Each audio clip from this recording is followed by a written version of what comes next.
Umongameli weli umnumzana Cyril Ramaphosa uthi unethemba lokuba abemi beli bazakuqhuba nokuyithobela imiqathango njengoko ngomso kuzakungenwa kwisigaba sesine sokumiswa ngxi kweentshukumo kweli. Umongameli Ramaphosa uthethe oku ngethuba esamkela iiMask eziyi-6 million nezisuka kwinkampani yezonxibelelwano iNaspers eKempton Park kwiMpumalanga namhlanje.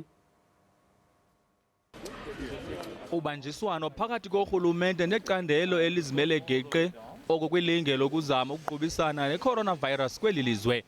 Kaloku izixhobo zokukhusela abasebenzi PPEs ezixabisa i-1 billion yeerandi zithiwe gximfi zibonelela urhulumente ngabeNaspers South Africa.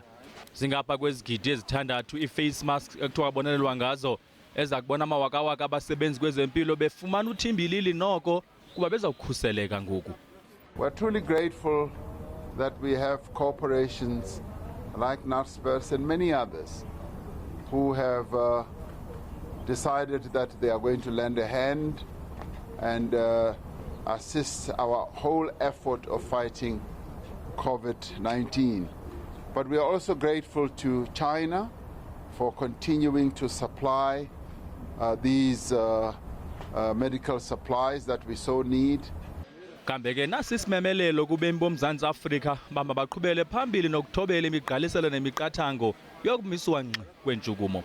Today we see the end of level 5.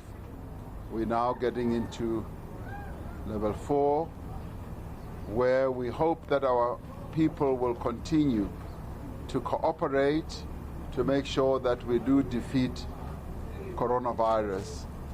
I have confidence that our people will remain disciplined and will remain focused as we go into this level.